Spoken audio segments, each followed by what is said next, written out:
Ilmu dan hati itu tidak bisa dipisahkan, dan ini kunci kesuksesan para penuntut ilmu agama.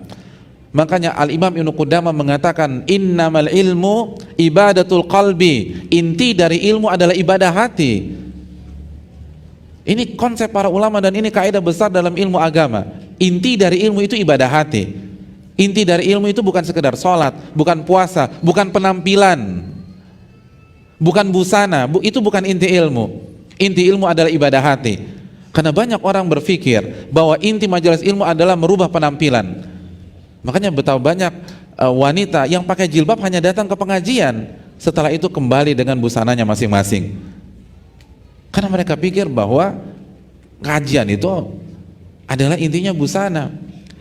Betapa banyak orang-orang yang berusaha hijrah setelah kajian lalu melihat-lihat busana muslimah yang atau busana muslim atau muslim yang dijual di areal kajian tersebut, lalu minggu depan ganti kostum dan selesai masalah. Enggak, itu bukan ilmu.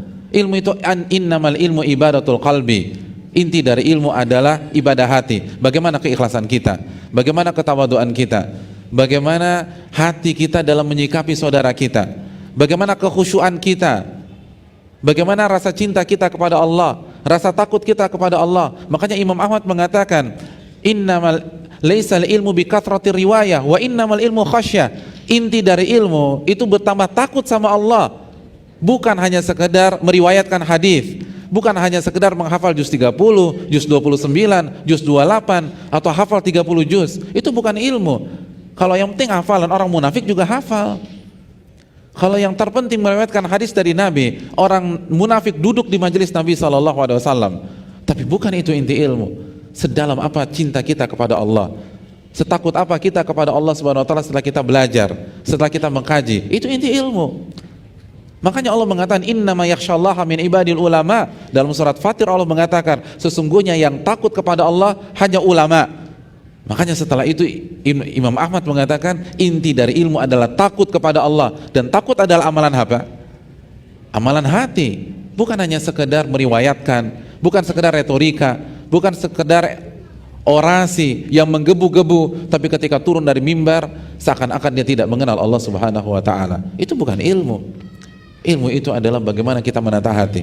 Makanya Ibnu Qudamah dalam kitabnya Mukhtasar Minhajul Qasidin dan para ulama-ulama lain mengatakan inilah kunci sukses para ulama-ulama terdahulu.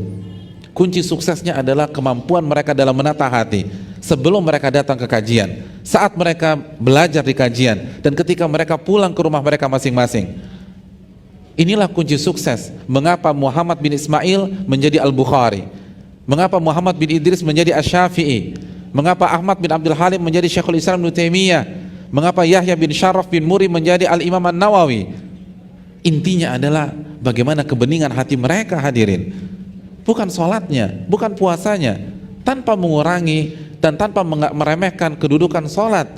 Tapi kita tahu hadis Nabi SAW, hadis Bukhari, Nabi mengatakan ala inna fil jasadi mudghah idza salahat salahal jasadu kullu wa idza fasadat fasadal jasadu kullu ala wahyal qalbu. Ketahuilah di dalam jasad manusia ada segumpal daging. Jika daging ini baik, maka baiklah seluruh anggota badan. Dan kalau daging ini rusak, maka rusaklah seluruh anggota badan. Ketahuilah segumpal daging ini adalah qalbu. Artinya kalau hati baik, itu salat akan baik, puasa akan baik, zikir akan baik, salawat akan baik, akhlak akan baik.